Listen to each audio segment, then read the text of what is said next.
स्वागत है दोस्तों आप सबका एक नए सेशन में। आज हम बात करने वाले हैं कि passive voice of about to का किस प्रकार से बनाया जाता है, यानी पैसिव वॉइस अबाउट टू का किस प्रकार से बनाया जाता है और हम देखेंगे इसका जो स्ट्रक्चर है वो किस प्रकार से एकदम बेसिक नियम के साथ देखेंगे। तो यदि आप लोग चैनल पर नए हैं तो चैनल को सब्सक्राइब करिए और बेल आइकन को प्रेस कर दीजिए, यानी दबा दीजिए और उसको ऑल कर दीजिए ताकि जो भी हम वीडियो अपलोड करें सबसे पहले उसका नोटिफिकेशन आप तक पहुँचे। और वीडियो को लाइक करना न भूलिएगा मित्रों। अब चलिए हम बात कर लेते हैं, क्या है हमारा topic.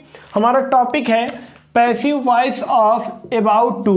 Passive voice of about to यानी अबाउट टू का पैसिव वॉइस किस प्रकार से बनाया जाता है। तो हम सबसे पहले देखेंगे कि इसका जो स्ट्रक्चर है वो किस प्रकार से है।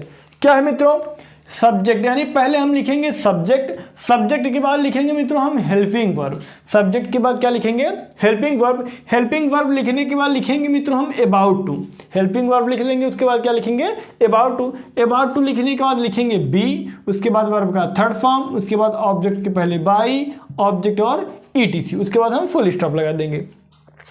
अब बात है कि हेल्पिंग वर्ब जो है वो क्या क्या हो सकता है। हेल्पिंग वर्ब क्या क्या हो सकता है, तो हेल्पिंग वर्ब जो हो सकता है वो प्रेजेंट में भी हो सकता है, पास्ट में भी हो सकता है और फ्यूचर में भी हो सकता है। ठीक है मित्रों, प्रेजेंट में क्या क्या होगा, इज होगा, एम होगा, आर होगा, इज होगा, एम होगा और क्या हो जाएगा मित्रों आर होगा, यानी इज एम आर हो जाएगा। उसके बाद पास्ट में क्या होगा वाज वेयर होगा और फ्यूचर में विल बी शैल बी होगा। ठीक है, अब बात है कि इज का प्रयोग किसके साथ करेंगे, हम एम का प्रयोग किसके साथ करेंगे और आर का प्रयोग किसके साथ करेंगे। तो एकदम टोटल नॉलेज, बेसिक नॉलेज आप लोगों को दिया जा रहा है। तो इज का जो प्रयोग है मित्रों हम सिंगुलर सब्जेक्ट के साथ करेंगे, यानी जब कर्ता एक वचन होगा तो हम किसका प्रयोग करेंगे इज का। और उसके बाद यदि वाक्य में आई होगा, क्या होगा मित्रों आई, तो आई के साथ हम एम का प्रयोग करेंगे। किसका प्रयोग करेंगे मित्रों हम एम का। और कर्ता अगर बहुवचन होगा, प्लूरल होगा, तो हम किसका प्रयोग करेंगे मित्रों आर का प्रयोग करेंगे। ठीक, ये तो प्रेजेंट का क्लियर हुआ। अब पास्ट में चलते हैं, वाज और वेयर है। वाज का प्रयोग हम किसके साथ करेंगे सिंगुलर सब्जेक्ट के साथ करेंगे और वाज का प्रयोग हम आई के भी साथ पास्ट में करते हैं मित्रों। ठीक, उसके बाद वेयर है, तो वेयर को हम वर्ब भी कहते हैं, तो इसका जो प्रयोग है वो हम करेंगे प्लूरल के साथ, यानी बहुवचन करता रहेगा तो वेयर का प्रयोग करेंगे और करता एक वचन रहेगा या फिर आई रहेगा तो हम वाज का प्रयोग करेंगे। इतना क्लियर हुआ। अब चलते हैं फ्यूचर की ओर। फ्यूचर में क्या है विल बी शैल बी, तो विल बी का प्रयोग हम आल सब्जेक्ट यानी सभी कर्ता के साथ हम विल बी का प्रयोग कर सकते हैं। और यदि हमें शैल बी का प्रयोग करना होगा तो हम केवल आई और वी के साथ करेंगे और किसी भी सब्जेक्ट के साथ नहीं करेंगे। तो आगे बढ़ने से पहले आप लोग इसका स्क्रीनशॉट ले लीजिए। चलिए मित्रों, अब हम इसके एग्जाम्पल को देख लेते हैं कि इसका जो एग्जाम्पल है वो किस प्रकार से। तो पहले हम बात करेंगे प्रेजेंट के एग्जाम्पल के बारे में, उसके बाद करेंगे पास्ट के एग्जाम्पल के बारे में, उसके बाद करेंगे हम फ्यूचर के एग्जाम्पल के बारे में। तो पहला हम बात करेंगे प्रेजेंट के। क्या है मित्रों, I am about to write a letter, यानी मैं पत्र लिखने वाला हूं, मैं पत्र लिखने वाला हूं।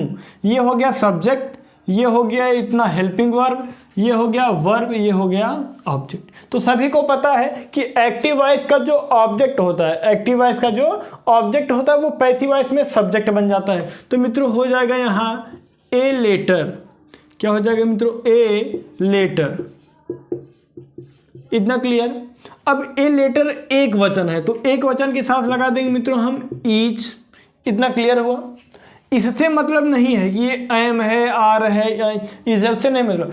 पैसिव वॉइस में करता अगर एक वचन है तो उस हिसाब से, एक वचन है तो इज, आई रहता तो एम, बहुवचन रहता तो आर। इतना क्लियर हो गया ए लेटर इज। उसके बाद हम लिख देंगे अबाउट टू, क्या लिख देंगे मित्रों अबाउट टू। उसके बाद क्या लिख देंगे हम बी।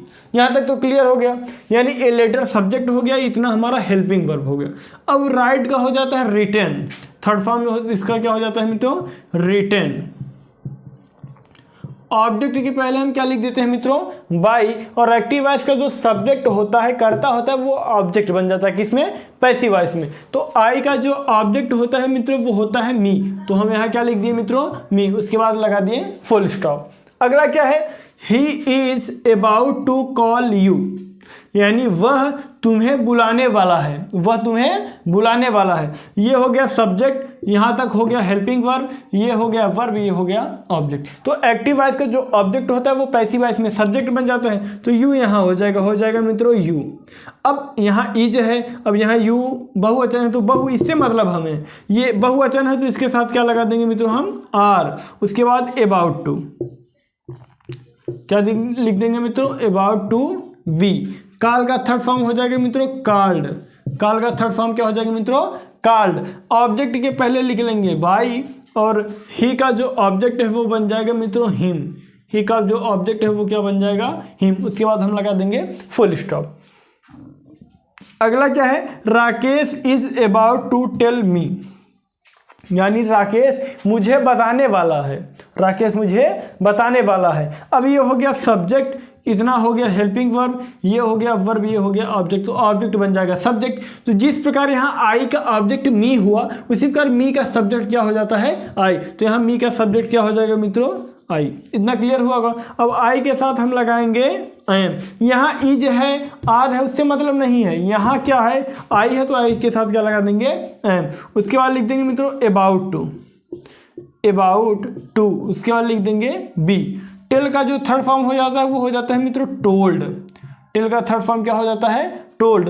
ऑब्जेक्ट के पहले लिख लेंगे मित्रों हम बाई और एक्टिव वॉइस का जो सब्जेक्ट होता है, अब सब्जेक्ट यहाँ राकेश है, नाम है, तो यदि नाम रहेगा तो कोई चेंजिंग नहीं होता। अगर यहीं आई होता, यू होता, ही होता तो चेंजिंग होता, लेकिन नाम है तो नाम में कोई चेंजिंग नहीं होगा। राकेश है तो राकेश को उसी प्रकार से हम लिख देंगे, हो जाएगा मित्रों राकेश। उसके बाद इसमें फुल स्टॉप, तो इसमें भी लगा देंगे फुल स्टॉप। तो चलिए मित्रों अब हम देख लेते हैं कि पास्ट में अबाउट टू का पैसिव वॉइस किस प्रकार से बना जाता है। क्या है मित्रों, पहला he was about to sell a pen, यानी वह एक कलम बेचने वाला था। वह एक कलम बेचने वाला था, तो हो जाएगा ही सब्जेक्ट, ये हेल्पिंग वर्ब हो गए यहाँ तक। उसके बाद ये हो गया वर्ब, ये हो गया ऑब्जेक्ट। तो सबको पता है कि एक्टिव वॉइस का जो ऑब्जेक्ट होता है पैसिव वॉइस में सब्जेक्ट बन जाता है। तो मित्रों हो जाएगा ए पेन। क्या हो जाएगा, ए पेन। अब ए पेन एक वचन है तो हम लगा देंगे मित्रों वाज। क्या लगा देंगे, वाज। उसके बाद लिख लेंगे अबाउट टू। क्या लिख लेंगे, अबाउट टू। उसके बाद लगा देंगे हम बी। सेल का थर्ड फॉर्म हो जाएगा मित्रों सोल्ड। सेल का जो थर्ड फॉर्म होता है वो क्या हो जाता है, सोल्ड। अब ऑब्जेक्ट के पहले लिख लेंगे मित्रों हम बाई और एक्टिव वॉइस के जो सब्जेक्ट होता है वो पैसिव वॉइस में ऑब्जेक्ट बन जाता है। तो ही का जो ऑब्जेक्ट होता है वो हो जाता है मित्रों हिम। ही का जो ऑब्जेक्ट होता है वो क्या हो जाता है, हिम। अगला क्या है, she was about to catch them, यानी वह उन्हें पकड़ने वाली थी। हो गया ये सब्जेक्ट, यहाँ तक हो गया हेल्पिंग वर्ब, ये हो गया वर्ब, ये हो गया ऑब्जेक्ट। तो आप सभी को पता है कि एक्टिव वॉइस का जो ऑब्जेक्ट होता है वो पैसिव वॉइस में सब्जेक्ट बन जाता है। तो देम का जो सब्जेक्ट होता है मित्रों वो हो जाता है दे। अब दे बहुवचन है तो यहाँ लगा देंगे हम were about, were about to be. यहाँ तक तो क्लियर हुआ होगा। अब यहाँ वाज है, यहाँ वेयर क्यों लगा, क्योंकि भैया जो दे है वो दे बहुवचन है। अगर बहुवचन है तो हम वेयर लगाएंगे, एक वचन होता तो क्या लगा देते, वाज। इतना क्लियर हुआ, हो गया they were about to be. Catch का थर्ड फॉर्म हो जाता है मित्रों काट, CAUGHT। ऑब्जेक्ट के पहले लिख लेंगे हम मित्रों बाई और सी का जो ऑब्जेक्ट होगा वो हो जाएगा हर। फुल स्टॉप लगा देंगे। अगला क्या है मित्रों, you were about to teach me, यानी आप मुझे पढ़ाने वाले थे। आप मुझे पढ़ाने वाले थे। अब ये सब्जेक्ट हो गया, यहाँ तक हो गया हेल्पिंग वर्ब, ये हो गया वर्ब, ये हो गया ऑब्जेक्ट। तो एक्टिव वॉइस का जो ऑब्जेक्ट होता है क्या होता है मित्रों, ऑब्जेक्ट, वो बन जाता है सब्जेक्ट। तो मी का सब्जेक्ट हो जाएगा आई। अब आई के साथ हम क्या लगाएंगे मित्रों, वाज। उसके बाद अबाउट टू, क्या लिख लेंगे, अबाउट टू।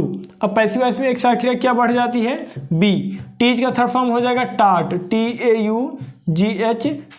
ऑब्जेक्ट के पहले लिख लेंगे हम मित्रों बाई और यू का जो ऑब्जेक्ट होगा वो यू ही होता है, इसमें कोई अंतर नहीं होता है। अब इसमें फुल स्टॉप, तो इसमें भी क्या लगा देंगे हम, फुल स्टॉप। अब हम बात करेंगे कि फ्यूचर टेंस में किस प्रकार से होता है, लेकिन आगे बढ़ने से पहले आप लोग इसका स्क्रीनशॉट ले लीजिए। चलिए मित्रों अब हम देख लेते हैं कि अबाउट टू का जो प्रयोग है वो फ्यूचर टेंस में किस प्रकार से होता है। अब इसका पैसिव वॉइस हम देखेंगे। क्या है मित्रों, they will be about to eat the meal, यानी वे भोजन करने वाले होंगे या वे खाना खाने वाले होंगे। अब ये है सब्जेक्ट, यहाँ तक हमारा क्या है हेल्पिंग वर्ब, ये है वर्ब, ये क्या है ऑब्जेक्ट। तो सबको पता है कि एक्टिव वॉइस का जो ऑब्जेक्ट होता है, एक्टिव वॉइस का जो ऑब्जेक्ट होता है वो पैसिव वॉइस में सब्जेक्ट बन जाता है। तो हो जाएगा मित्रों द मील। क्या हो जाएगा, द मील। अब विल मिल है जो मैं बोला था कि विल बी का प्रयोग सभी कर्ता के साथ, तो हम क्या लगा देंगे, will be about to, will be about to, एक साथ क्रिया हमारी क्या बढ़ जाएगी, बी हो गया, the meal will be about to be. Eat का थर्ड फॉर्म हो जाएगा मित्रों ईटेन, ऑब्जेक्ट के पहले लिख देंगे हम बाई, और दे का जो ऑब्जेक्ट होगा वो हो जाएगा मित्रों देम, दे का ऑब्जेक्ट क्या हो जाएगा मित्रों देम। उसके बाद हम फुल स्टॉप लगा दिए हैं। अगला क्या है, she will be about to read the book, यानी वह किताब को पढ़ने वाली होगी या वह किताब पढ़ने वाली होगी। अब ये सब्जेक्ट यहाँ तक हमारा हेल्पिंग वर्ब, ये वर्ब ये हो गया ऑब्जेक्ट, ऑब्जेक्ट बन जाएगा सब्जेक्ट, हो जाएगा क्या मित्रों द बुक, क्या हो जाएगा द बुक। सहायक क्रिया सभी के साथ हम क्या लगा देंगे, यही will be about to be, about to be. यहाँ तक तो क्लियर हुआ। रीड का थर्ड फॉर्म भी जो होता है तो रीड ही होता है, इसमें कोई चेंजिंग नहीं होता। ऑब्जेक्ट के पहले लिख लेंगे हम बाई, और सी का जो ऑब्जेक्ट होता है मित्रों वो हो जाता है हर, सी का जो ऑब्जेक्ट होता है वो क्या हो जाता है मित्रों हर। अगला क्या है, Mohan will be about to teach me, यानी मोहन मुझे पढ़ाने वाले होंगे, मोहन मुझे पढ़ाने वाले होंगे। अब क्या हो जाएगा, ये सब्जेक्ट है यहाँ तक पूरा हेल्पिंग वर्ब, ये वर्ब ये ऑब्जेक्ट, ऑब्जेक्ट बन जाएगा सब्जेक्ट। तो मी का जो सब्जेक्ट होता है मित्रों वो हो जाता है आई, आई के साथ हम विल बी का भी प्रयोग कर सकते हैं और शैल बी का भी प्रयोग कर सकते हैं। तो सभी जगह हम विल बी लगाए हैं, यहाँ हम लगा लेते हैं शैल बी, शैल बी। उसके बाद लिख लेंगे अबाउट टू, क्या लिख लेंगे मित्रों अबाउट टू, उसके बाद लगा देंगे हम बी, हो गया I shall be about to be. Teach का जो थर्ड फॉर्म होगा टीच, टीच का थर्ड फॉर्म हो जाएगा मित्रों टाट, TAUGHT। ऑब्जेक्ट के पहले लिख लेंगे बाई, और मोहन का ऑब्जेक्ट क्या लिख लेंगे मित्रों हम मोहन, उसके बाद लगा देंगे हम फुल स्टॉप। तो passive voice of about to का इसी प्रकार से बनता है, चाहे वो प्रेजेंट हो, चाहे पास्ट हो, चाहे फ्यूचर। आप लोगों को तीनों बता दिया गया है। यदि वीडियो आप लोगों को पसंद आया तो लाइक करिए, कमेंट करिए, अपने मित्रों के पास शेयर करिए, और हम मिलेंगे आपसे अगले वीडियो में। तब तक के लिए जय हिंद, वंदे मातरम।